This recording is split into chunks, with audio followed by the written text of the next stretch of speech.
Bismillahirrahmanirrahim. Assalamualaikum warahmatullahi wabarakatuh.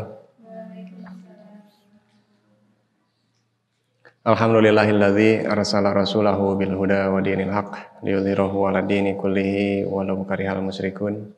Asyhadu an la ilaha illallah wahdahu la syarikalah wa asyhadu anna Muhammadan abduhu wa rasuluhu alladzi la nabiyya ba'dah. Allahumma shalli ala Muhammad wa ala alihi wa sahbihi ajma'in, amma ba'du. Subhanaka la ilma lana illa ma 'allamtana innaka antal alimul hakim. Allahumma faqihna fid dini wa 'allimna ta'wil. Allahumma tsabbit janani wa adirul haqqa 'ala lisani bi rahmatika ya arhamar rahimin. Alhamdulillah, puji syukur kita panjatkan kepada Allah Subhanahu wa taala, shalawat dan salam untuk baginda kita, junjungan kita Nabi Muhammad sallallahu alaihi wasallam. Faslun, suatu pasal, wa syara itu wujubi sholati, dan adapun syarat-syarat wajibnya sholat, salah satu asya'a, itu ada tiga macam. Syarat-syarat wajibnya sholat ada tiga. Ahaduha al-islamu, beragama Islam. Fala tajibus sholatu alal kafiril asli, maka tidaklah wajib sholat alal kafiril asli, bagi orang kafir asli. Ada kafir palsu ya. Kafir asli itu adalah yang dia kafir sejak lahir. Nah, itu kafir asli.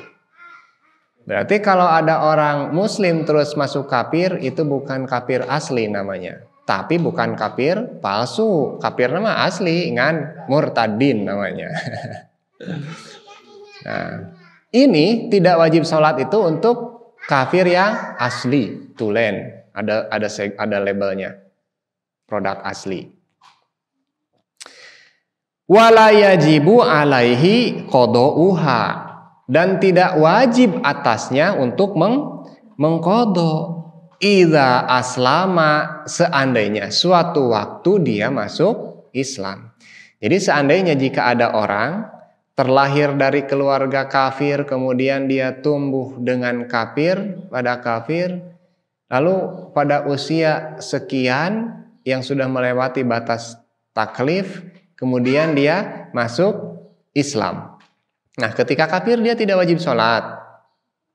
Ketika dia masuk Islam barulah dia wajib sholat. Lalu bagaimana dengan masa kafirnya itu dia? Nah, karena dia kafirnya asli, wala yajibu qada'uha, tidak wajib atas dia untuk mengganti sholat di masa dia kafir dulu.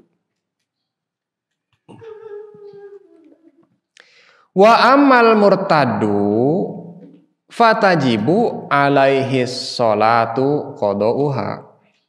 Fatajibu alaihi sholatu.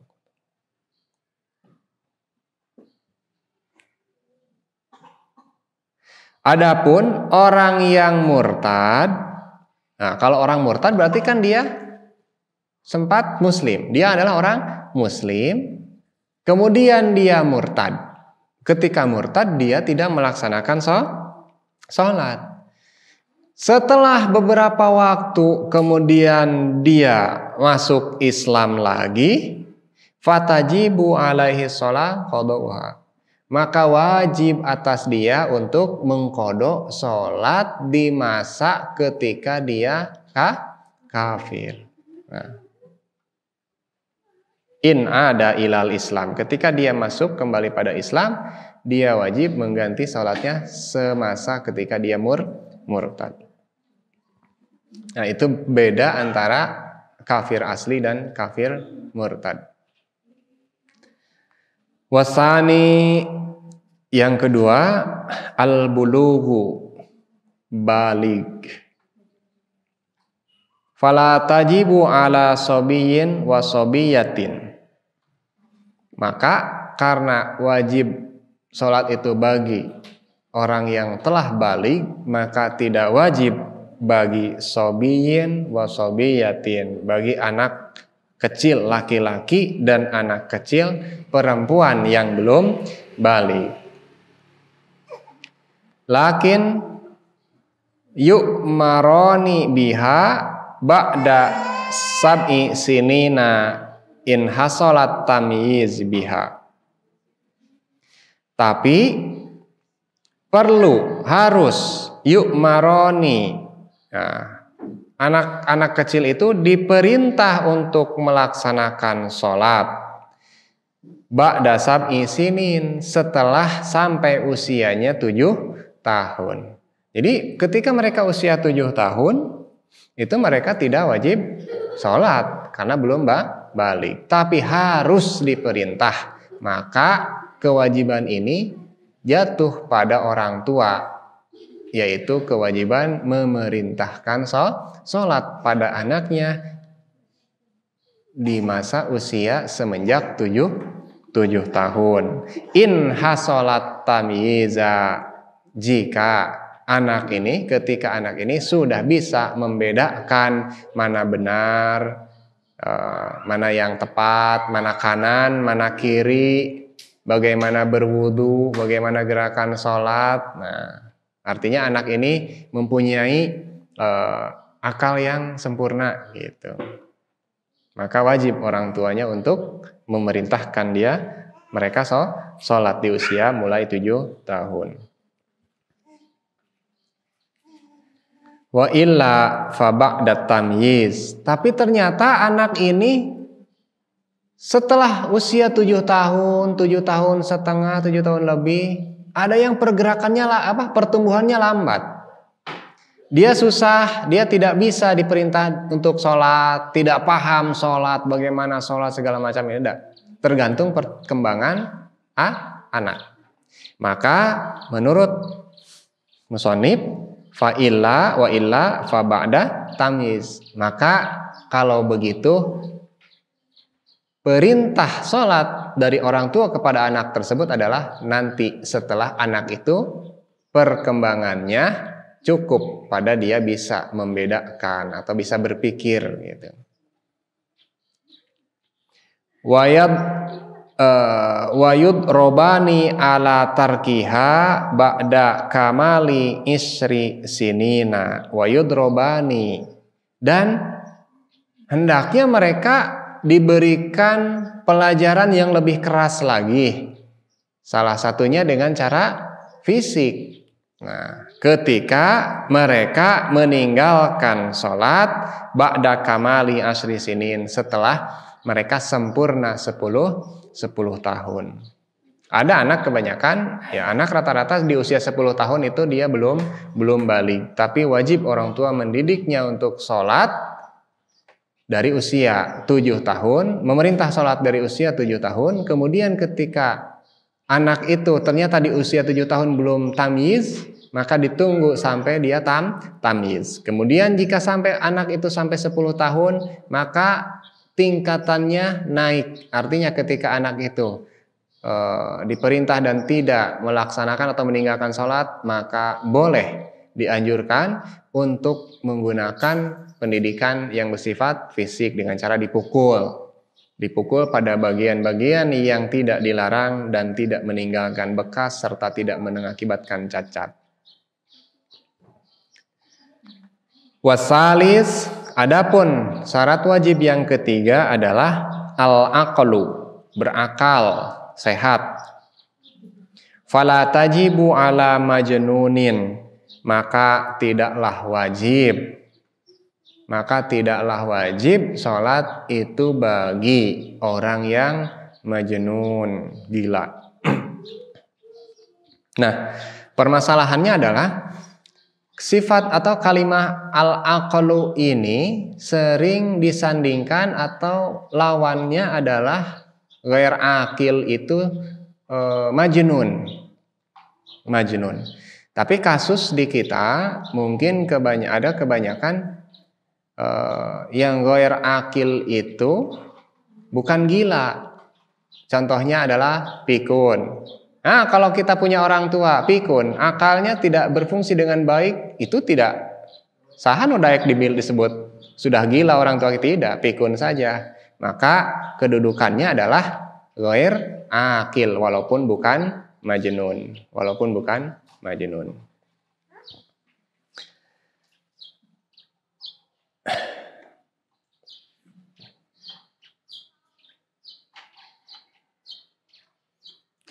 Wa huwa haddut taklif. Nah, wa qauluhu wa huwa haddut taklif. Dan akal itu adalah batasan taklifnya seseorang. Akal itu batasan taklifnya seseorang. Artinya, kalaupun anak ini berkembang setelah 10, 15, 20 tahun akalnya belum berfungsi dengan baik, maka belum kena taklif. Ketika sudah sampai sekian tahun barulah akalnya berfungsi dengan baik, berakal, maka itulah batasan taklif. Tapi ungkapan ini adalah ungkapan yang saqitun fi ba'di nuskhil matni. Ungkapan yang tidak terdapat pada sebagian kitab-kitab matan yang fi ba'di nuskhil matni. Nah, tidak terdapat pada salinan matan di sebagian kitab. Jadi yang menjadi patokan syarat wajib sholat itu yang pertama adalah baligh, yaitu ketika anak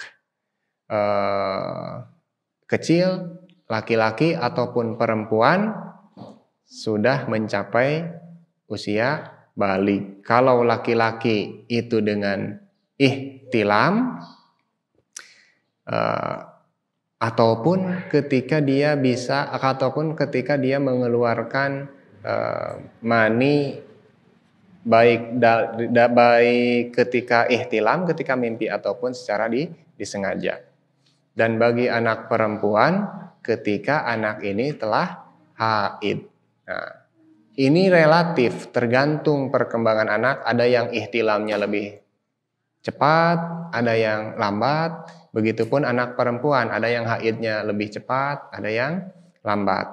Tapi patokan orang tua memerintah anak untuk sholat adalah pertama, ketika dia menginjak usia 7 tahun dan anak itu sudah tamyiz, bisa berpikir dengan baik.